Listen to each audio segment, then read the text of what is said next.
দক্ষিণ এশিয়ায় প্রাথমিক শিক্ষায় শিক্ষার্থীর অংশগ্রহণে বাংলাদেশ এগিয়ে থাকলেও শিক্ষার মানে পিছিয়ে আছে।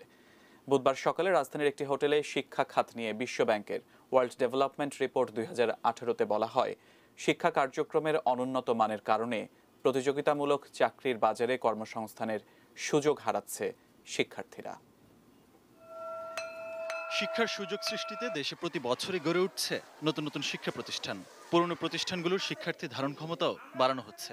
ফলে গত কয়েক বছরে দেশের শিক্ষা ব্যবস্থা আকারের দিক থেকে বেশ প্রসারিত হয়েছে। বুধবার বিশ্বব্যাংকের ডেভেলপমেন্ট রিপোর্ট 2018-তে বলা হয়, 1990 থেকে 2015 সাল পর্যন্ত বাংলাদেশে প্রাথমিক শিক্ষায় শিক্ষার্থীদের অংশগ্রহণ 66% থেকে বেড়ে 91% হয়েছে, যা দক্ষিণ এশিয়ার দেশগুলোর মধ্যে সর্বোচ্চ। কিন্তু শিক্ষার মানে দক্ষিণ এশিয়ায় সবচেয়ে পিছিয়ে বাংলাদেশ। দক্ষিণ এশিয়ায় প্রাথমিক শিক্ষায় শিক্ষার্থীর অংশগ্রহণ এগিয়ে থাকলেও শিক্ষার মান নিশ্চিতে পিছিয়ে আছে বাংলাদেশ। শিক্ষা কার্যক্রমের অনুন্নত মানের কারণে শিক্ষার্থীদের অনেক বছরই নষ্ট হয়। বিশ্বব্যাংকের প্রতিবেদনে বলা হয়, 2009 সাল থেকে এ পর্যন্ত 2500-এর বেশি মাধ্যমিক, উচ্চ মাধ্যমিক ও উচ্চশিক্ষা প্রতিষ্ঠান অনুমোদন দেয় সরকার।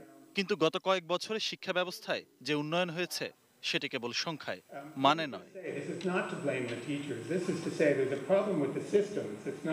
বাংলাদেশের শিক্ষা ব্যবস্থার মূল সমস্যাটা সিস্টেমে। নতুন নতুন কারিকুলাম করা হলেও শিক্ষকদের প্রশিক্ষণের সুবিধা অপ্রতুল, যার কারণে মানসম্পন্ন শিক্ষা ও কর্মসংস্থান সৃষ্টি হচ্ছে না। প্রতিবেদন প্রকাশ অনুষ্ঠানে পররাষ্ট্র প্রতিমন্ত্রী শাহরিয়ার আলম বলেন, শিক্ষার মানোন্নয়ন ও কর্মসংস্থান সৃষ্টিতে আন্তর্জাতিক সহায়তার পাশাপাশি সরকার জাতীয় বাজেটের ন্যূনতম 25% বা জিডিপির 4% শিক্ষা খাতে বরাদ্দ দেওয়ার জন্য কাজ করছে।